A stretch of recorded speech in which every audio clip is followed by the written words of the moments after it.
يا أيها الذين آمنوا كتب عليكم الصيام كما كتب على الذين من قبلكم لعلكم تتقون. حلال روزی کھانا عبادت کی قبولیت کے لیے یہ اہم شرط ہے. کسی بھی عمل کے صالح بننے کے لیے، کسی بھی عمل کے اللہ تعالیٰ کے ہاں مقبول ہونے کے لیے ایک اہم شرط یہ ہے کہ ہم حلال رزق کے حصول کی کوشش کریں، حلال روزی کھائیں. ان اللہ لا یقبل الا الطیب، اللہ تعالیٰ پاکیزہ حلال قبول کرتا ہے، اس کے سوا جو حرام ہے اس کو قبول نہیں کرتا. تو اس سورہ مومنون کی آیت میں رسولوں کو اللہ تعالیٰ نے خطاب کر کے کہا یا رسول کلوا من الطیبات واعملوا صالحا، اے رسولو حلال پاکیزہ میں سے کھاؤ اور نیک عمل کرو.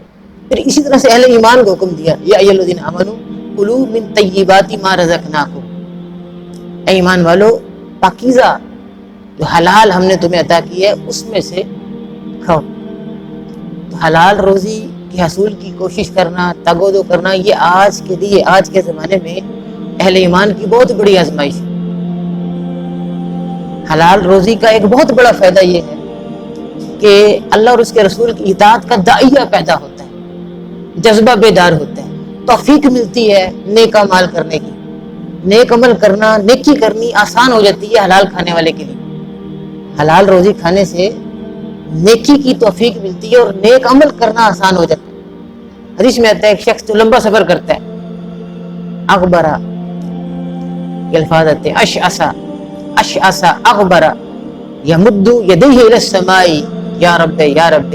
یہ سفر کر رہا ہے اس حالت میں کہ اس کے بال پراگندہ ہیں، غبار و آلود ہے، اپنے ہاتھ آسمان کی طرف پھیلاتا ہے اور دعا کرتا ہے یا رب اے میرے پروردگار.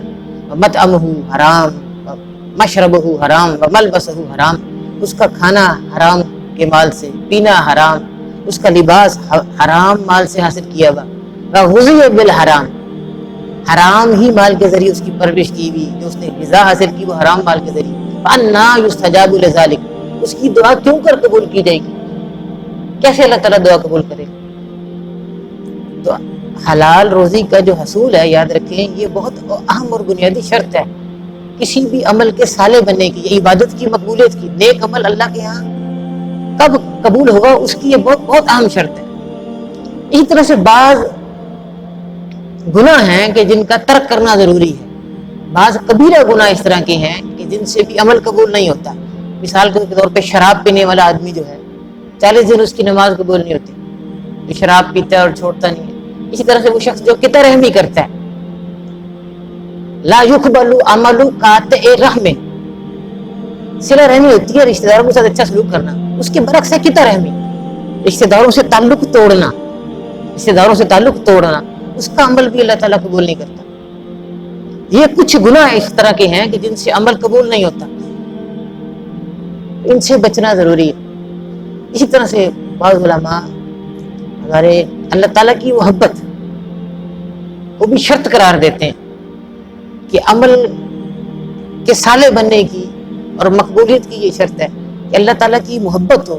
ہم جو بھی عمل کریں وہ سنت کے مطابق ہو اور اس میں وہ اللہ کی محبت کے ساتھ کیا جائے.